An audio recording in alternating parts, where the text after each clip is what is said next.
심내혈관 질환 건강지킴이 국민닥터입니다. 저는 서울대학교 병원 신경과 정한영입니다. 뇌졸중에 걸린 사람들이 걱정하는 내용 중에 하나가 뇌졸중이 걸리고 나서 장거리 여행을 해도 될까 하는 내용인데요. 그런 주제에 대해서 궁금한 사람들이 많을 것으로 생각됩니다. 오늘은 이 주제에 대해서 대한민국 최고의 전문의라고 할 수 있는 인하대학교 인천권역심내혈관 센터장을 담당하고 계시는 나정호 교수님을 모셨습니다. 교수님 반갑습니다. 네, 나정호 교수님께서는 인하대학교 병원 신경과 교수로도 재직 중이신데요. 저희 인하대학교 병원이 우리나라 대한항공과 연계가 되어 있는 것을 알고 있어요. 혹시 이런 것에 대해서 간단하게 소개 말씀을 해주실 수 있으실까요?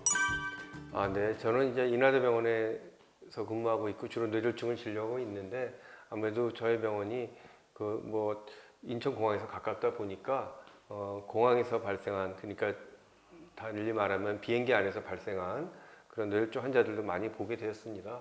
그래서 그런 환자들을 이제 많이 보다 보니까 거기에 관련돼서 저희가 학회에서 발표한 적도 있고요. 그래서 거기 나름대로 다른 분들보다는 좀 더 많은 경험을 한 것 같습니다. 네, 그럼 먼저 가장 궁금해하는 질문부터 좀 시작을 해보도록 하겠습니다. 이렇게 비행기를 타다가 사람들이 실제로 뇌졸중에 걸려서 오는 사람들이 얼마나 많은지 혹시 경험이 있으신지 그간의 경험을 조금 여쭙고 싶습니다. 네, 저희가 이제 저랑 같이 근무하는 박희건 교수하고 최근 한 10년 동안 그런 환자들을 쭉 경험해 보니까 한 30명 정도 있었던 것 같아요. 근데 예. 아마 모든 환자를 다 우리가 보진 않았겠고, 그 중에서도 이제 증상이 심해서 병원 진료를 받아야 되는 경우에는 이제 아무래도 우리 병원으로 오게 돼서 그런 환자들을 많이 보게 되었는데, 몇 가지 특징들이 있다면 아무래도 이제 장거리 여행하는, 그러니까 국내선보다는 이렇게 해외에서 오는 장기간 비행 후에 오는 경우가 많고요. 그렇게 된 이유는 사실은 우리가 비행기를 타면은 그 장시간 동안 이렇게 움직이지 않고 가만히 있어야 되잖아요. 네. 이코노미 클래스 신드롬이라고도 하죠. 그러니까 우리가 일반 비행기 좌석에서 이렇게 앉은 자세로 오랫동안 앉아 있다 보면 다리도 고정된 자세로 10시간이고 있게 되지 않습니까? 그러다 보면 여기 혈전이 많이 발생하게 되는 것 같아요.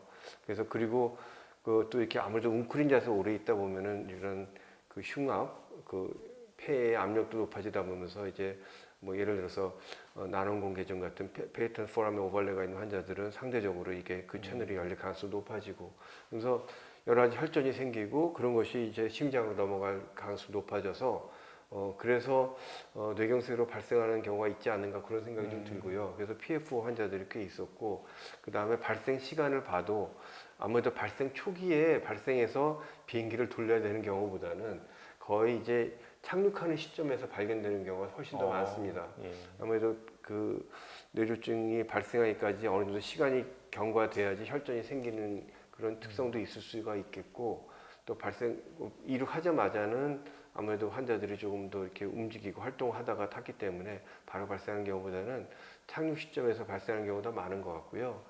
이제 또 몇 가지 특징이 있는데, 환자들이 의식이 없다 보니까 환자분들이 비행기에서 우리가 많이 잠을 자지 않습니까? 또 네. 어떤 경우에는 수면제를 먹고 주무시는 분들도 계시고, 그래서 이 주위에서 누구랑 같이 타지 않으면은 혼자 여행하는 경우에는 이게 뇌졸중이 발생했음에도 불구하고 아무도 그걸 모르고 있다가 나중에 착륙해서 내리려고 할 때 발견되는 경우가 꽤 있습니다. 환자가 반응하지 않고.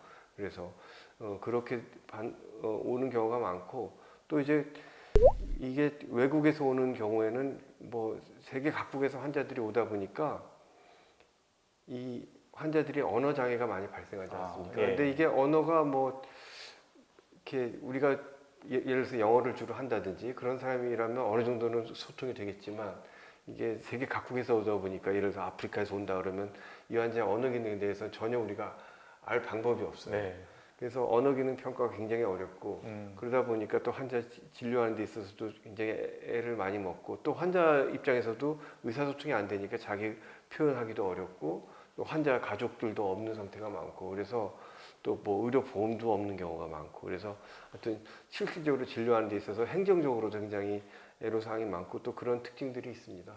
네. 그래서 실질적으로는 그런 비행기에서 발생한 환자들을 우리 혈전 용해수를 쓰거나 혈전 제거수를 한 경우가 거의 없어요. 왜냐하면 이미 한 다음에 시간이 어느 정도 언클리어 온셋이라고 하죠. 발생 네. 시점을 특정할 수가 없는 상황이 많고 병원에 와서 MRI를 찍었을 때는 이미 상당히 진행된 경우가 많아서 이렇게 안타깝게도 혈전 제거술이나 그런 근본적인 치료를 할 수 있는 경우는 많지는 않은 것 같습니다. 네. 비행기 안에서 발생하는 뇌졸중에 대해서 좀 몇 가지 좀 쭉 얘기를 해주셨는데요. 실제로 그럼 외국에서 오는 사람들도 많이 경험을 하신 것 같은데 그런 사람들 같은 경우에는 뭐 꼭 한국이 목적지가 아니다 스탑오버를 중간에 잠깐 트랜스퍼를 하거나 스탑오버를 하는 와중에 그렇게 걸려가지고 오시는 분들도 있곤 하셨을 것 같아요. 혹시 그런 경우는 또 어떻게 처리가 되는지 좀 그런 것도 좀 궁금한데요. 경험이 있으셨을까요? 아, 네. 그런 경우는 사실 뭐 저야 이제 환자만 열심히 보면 되긴 하는데 이제 병원 행정하시는 분들이 굉장히 애로가 많죠. 그래서 뭐 가족들한테 연락을 하면 가족들이 그 소식을 듣고서 또 와가지고 이제 환자를 만나기까지 며칠이 걸리고 또 그 환자분들 같은 경우는 다시 여기 연고도 없지 않습니까? 그렇다고 병원에서 따로 숙소를 제공하지도 않고 그래서 그 환자분들 가 계실 곳도 보호자분들 가 계실 곳도 마땅치 않고 그래서 그런 딱한 경험을 참 많이 봤고요. 사실 어떨 때는 저런 분들을 위해서 어느 정도 병원에서 좀 편의를 제공해야 되지 않을까 그런 생각을 한 적도 있었습니다. 그리고 또 이제 병원 우리나라에 보험이 없잖아요. 그런 분들이 그러다 보니까 병원비가 제가 생각해도 뭐 말도 안 되게 진짜 많이 나오는구나 그런 걸 이제 많이 느끼고 그래서 여행자 보험 같은 게 있는 분들은 굉장히 도움이 많이 된다는 걸 이제 알 수가 있었고요. 그래서 여행자 보험도 가능하면 드는 것이 좋겠다는 생각도 합니다. 네. 그런 쪽에서는 정말 여행자 보험이 많이 도움이 될 것 같네요. 오늘 또 한 가지 배우고 갑니다. 또 이제 궁금해하는 질문 또 해보겠습니다. 저희 이제 뇌졸중을 걸린 환자들의 입장에서는 뇌졸중에 걸리고 나서 과연 비행기를 타도 될까 하는 궁금증이 많이 있는데 뇌졸중에 걸리고 나서는 어느 정도 시간이 지나면은 조금 비행기 같은 거 장거리 여행 같은 거 해도 안전할 수 있을지 아니면은 비행기를 타는 것이 많이 위험하진 않을지 그런 것들이 환자들이 많이 궁금해하는 것 같아요. 그래서 혹시 그거에 대해서 여쭙습니다. 네, 그것도 사실 뭐 그런 거에 대해서 우리가 그 임상 연구를 하진 않잖아요. 네, 그렇죠. 네, 그래서 뭐 그런 환자들을 또 뭐 이렇게 무작위를 해서 뭐 대조군과 이렇게 해서 하지는 않기 때문에 거기에 대해서 정확한 답을 드릴 수는 없고 다만 그 동안에 여러 그 케이스 뭐 시리즈라든지 그런 걸 봤을 때 그리고 이제 이론적인 근거로 봤을 때는 일반적으로 뇌졸중이 그렇게 크지 않은 경우를 한다면은 대개는 한 2주 정도를 보는 것 같아요. 아주 크지 않은 경우고 외국에서 와서 빨리 이제 이 사람이 집으로 가야 된다. 그런 상황에서는 우리가 보통 2주 정도는 병원에 있을 것으로 권고하고 네. 2주 이후에는 뭐 환자가 어느 정도 회복이 되고 스테빌라이즈가 됐다. 그러면은 뭐 비행기를 탈 수도 있다고 얘기를 하는데 근데 그래도 메이저 스트로크이다. 뭐 MCA 인파이다. 그런 경우에는 뭐 더 곤란하죠. 그래서 그런 경우에는 좀 더 병원에 있을 것을 권유하는데 대략 시비하지 않은 마이너한 스트로크인 경우에는 2주 정도로 생각하는 것 같고요. 또 이제 우리가 미처 잘 모르고 있는 것들이 있는데 그 비행기 안에 산소 분압이 네. 사실은 이런 일반적인 그 평지보다 낮습니다. 그게 뭐 여러 가지 항공상의 이유 때문이라고 하는데 우리가 이렇게 뭐 일반적인 평지에서 있을 때보다 그러니까 대기압에 있을 때보다 한 80% 수준이라고 해요. 그래서 우리가 왜 비행기 타다 내리면 귀가 아프지 않습니까? 그럼 왜냐하면 이렇게 지상으로 이렇게 접근할수록 기압이 높아지기 때문에 이 그 고막 쪽의 압력이 이제 증가하면서 귀가 아파오는 경우가 생기는데 그래서 사실은 그 산소 분압이 어느 정도 낮기 때문에 만성 폐질환 환자들은 주의를 해야 된다고 하고요. 네. 그 정한 선생님도 예전에 뭐 그 산소 분압 커브 있잖아요. S자 커브. 예, 그렇죠. 그게 shift to right가 되거나 shift to left가 되면은 그게 조금만 차이도 크게 변하잖아요. 네. 그래서 산소 분압이 낮기 때문에 그거를 좀 염두에 둬야 되고 또 사실 제일 중요한 것 중에 하나가 한번 외국에 나가면 장시간 그 약을 타러 올 수 없지 않습니까? 그렇죠. 네. 근데 예를 들어서 우리가 쓰는 뭐 아스피린 같은 경우는 어쩌다 못 먹어도 일주일 정도는 그 효과가 있지만 우리가 뭐 심방세동 있는 환자한테 쓰는 그런 뭐 항응고제 같은 경우는 사실 이틀만 안 먹어도 약효가 없어지지 않습니까? 네. 그런 약 안 챙겨갔다면 큰일 납니다. 그러니까 네. 이제 그렇죠. 사실 외국에 여행 갈 때 깜빡하고서 이제 약을 안 챙겨가는 수가 있는데 그러면은 바로 이제 다시 귀국해야 되잖아요. 네. 아니면 누가 약 들고 쫓아가거나. 그러니까 사실 그런 약 드시는 분들은 그 약을 잘 챙겨가는 게 중요하고 그다음에 그렇게 어떤 산소 분압이 낮기 때문에 그런 것도 좀 염두에 두어야 되고 그래서 이게 뇌의 그 퍼퓨션이 떨어져 있는 사람들 같은 경우에는 좀 주의를 해야 되고요. 그다음에 아까도 말씀드렸듯이 이 장기가 오래 있으면은 이게 정맥혈전증의 그 발생 빈도가 증가한다고 알려져 있기 때문에 가급적이면 그 장기간 비행에는 중간중간 일어나서 네. 이렇게 뭐 운동하고 그런 것들이 좀 필요합니다. 네. 아무래도 아예 비행을 못하는 건 아니지만 뇌경색이 생기고 나면은 보통 2주 정도, 작은 경우에는 그 정도는 필요하겠다는 생각이 들고요. 그 다음에 장거리 비행을 하게 될 때는 자주 일어나고 특히 중요한 것 꼭 잊지 말아야 될 것은 약을 잘 챙기는 것이 필요하겠네요. 반대로 이제 의사의 입장에서 좀 생각해 보고 싶어요. 비행기를 타다가 저 같은 경우에도 혹시라도 비행기 안에서 어떤 환자가 발생을 했었다. 이렇게 되면 굉장히 의사를 찾는 방송 같은 게 울리기도 할 것 같고 소위 닥터콜이라고 하는 그런 방송들이 나오게 되는데 실제로 혹시 교수님께서는 이런 경험이 있으신지 궁금하고요. 혹시 어떤 상황인지 알 수 있을지도 궁금합니다. 저는 사실 너무 여러 번이어서 다 기억을 못할 정도입니다. 이상하게 제가 비행기를 탔다면 이렇게 뭐 어떤 경우에는 제가 이제 의사인 걸 알고서 뭐 우리나라 국적항공사인 경우 와가지고 깨우는 경우도 있더라고요. 제가 잠을 자고 있었는데 그래서 얼떨결에 일어나서 네. 이제 환자를 봐야 되는 경우도 있었고 또 외국 항공사 탔는데도 이제 닥터콜이 왔는데 뭐 제가 나갔더니 이제 의사는 저 하나고 다행히 간호사가 두 분이 있어서 저를 도와준 적도 있었고요. 뭐 여러 번 있었는데 아마 그때 경우가 제일 환자가 심했던 것 같아요. 왜냐하면 자기가 그 창으로 가슴을 찌르는 듯한 통증이 있다고 그러더라고요. 땀을 뻘뻘 흘리면서 그래서 이게 아무래도 MI 가능성이 있다고 생각은 들었습니다. 그래서 이게 MI일 수도 있고 또 뭐 아우틱 다이섹션이나 뭐 다른 가능성도 있다고 생각되지만 그래도 일반적으로는 그럴 때는 MI일 가능성이 있다고 이제 제일 생각이 많이 들었고요. 그 환자가 그래서 혈압을 재려고 했는데 네. 그게 거기 비행기 안에는 그 일반적으로 수은 혈압기가 있더라고요. 네. 수은 혈압기가 있어서 그 수은 혈압기로 재려고 했더니 비행기 자체에 소음이 굉장히 심하지 않습니까? 네. 우리가 이제 수은 혈압기로 혈압을 재려면 코로코프 사운드라고 하죠. 그거를 이렇게 사운드를 들어서 혈압을 재야 되는데 그 소리가 전혀 안 들리더라고요. 그래서 이게 소리가 전혀 안 들리는구나. 그래서 사실 그 수은 혈압기가 무슨 의미가 있을까 그런 생각이 들었는데 그래도 그 오실레이션 되는 건 눈으로 보이더라고요. 그래서 그걸 가지고 이제 그 환자 혈압이 어느 정도 유지되고 있다는 거를 이제 알 수는 있었고 또 제가 그참에 거기 비행기 안에서 이제 구비하고 있는 그런 그 기구들 같은 것도 볼 수가 있었습니다. 그리고 나중에 제가 또 공부도 해보고 찾아보니까 그런 게 이제 항공사별로 다 이렇게 규약이 있어서 그 비행기 안에 꼭 비치해야 될 약품, 그다음에 뭐 기구, 인튜베이션 할 수 있는 기구들도 다 있습니다. 네. 그래서 그런 것들도 필요한 경우에 할 수 있게 되어 있는데 좀 전에 말씀드렸다시피 혈압을 재는데도 이렇게 소리 때문에 정확히 잴 수가 없고 이런 물리적인 그 비행기 기내 안에서의 특징 때문에 그런 기구를 제대로 다 활용하기가 쉽지만은 않은 것 같고요.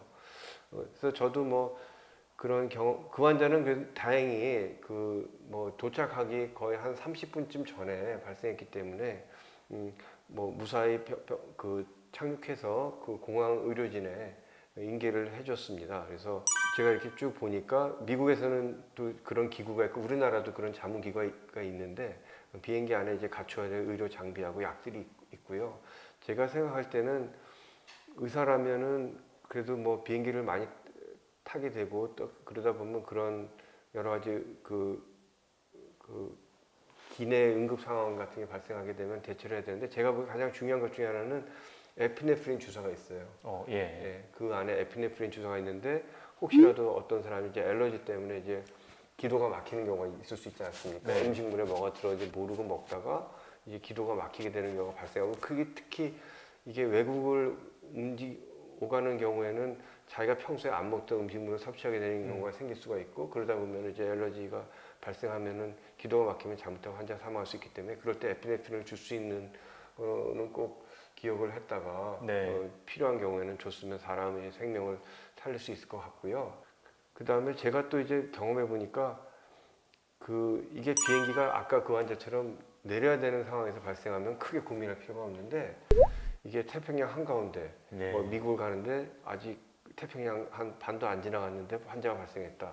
네. 그러면 비행기 돌려야 되냐고 물어보더라고요. 그렇죠. 네. 그러면 굉장히 좀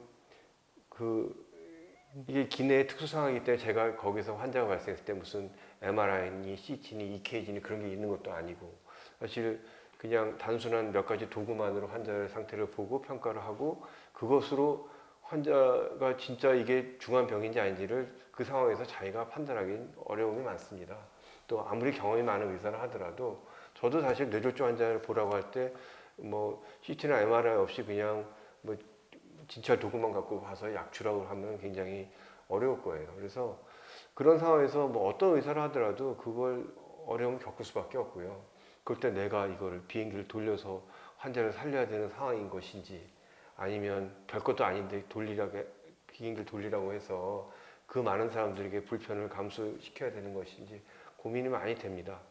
제가 보니까 모든 비행기는 다 공항 의료진과 커넥션이 되게 되어 있어요. 네. 이게. 그래서 자기가 이런 비행기에서 환자가 발생했을 때 이런 제한된 환경에서 환자를 평가하고 결정하기는 어렵다.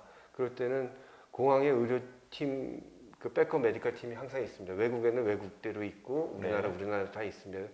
그쪽에 연결을 해달라고 하면 됩니다. 그게 제일 좋은 방법 같아요. 어느 정도 경험이 있는 사람들의 우리가 조언을 받을 수 있기 때문에 그걸 이제 혼자서 너무 네. 그 큰 짐을 짊어질 필요는 없지 않을까 생각이 되고요. 또 이제 많은 제 동료 의사들이 그 닥터콜 오면은 굉장히 난 부담 많이 되던데, 또 혹시라도 내가 잘못 판단을 내려서 환자가 잘못되면은 외국에는 수도 많이 한다는데 그런 거 당하면 골치 아프지 않을까, 이런 걱정하는 사람들 많이 있습니다. 근데 일반적으로 이제 뭐 영어로는 굿 사마리탄 로라고 하더라고요. 그러니까 어떤 성경에 나오는 착한 사마리아 사람에서 나온 그런 표현 같은데, 어떤 사람이 선의를 가지고 환자를 진료하려고 했을 때 그 결과가 진짜 얼토당토한 게 아니라면, 의사도 아닌 사람이 괜히 나서서 필요도 없는 약을 준다거나 그런 거는 문제가 될 수 있겠지만, 자격을 갖춘 의사가 나서서 진료를 했을 때 그 상황에서 최선의 진료를 하지 못했다고 하더라도 그거는 법적인 그런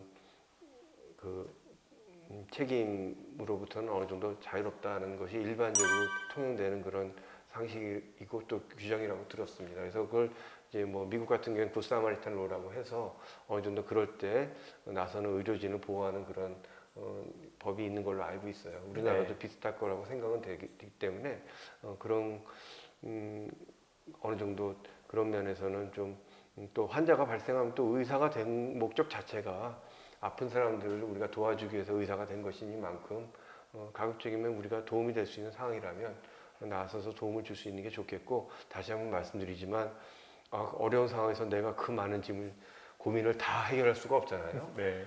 그럴 때는 이제 공항 의료팀과 연결해 달라고 하는 것이 또 현명한 방법 같습니다. 네, 교수님. 오늘은 이나다병원의 나정호 교수님을 모시고 환자들에게 도움이 되는 비행거 뇌졸중, 그다음에 또 의사들에게도 도움이 되는 비행거 뇌졸중에 대해서 알아봤습니다. 이 밖에도 심내혈관 질환에 대해서 더 알고 싶으면 저희 국민닥터 채널에서 찾아보시고요. 그 밖에 궁금한 사항들은 댓글로 남겨주시면 국민닥터를 모시고 설명드리거나 추가 영상으로 전달드리도록 하겠습니다. 전 국민의 건강한 심내혈관 질환 예방과 관리를 위해서 국민닥터 채널은 계속됩니다. 구독과 좋아요 부탁드리고 다음 시간까지 안녕히 계십시오.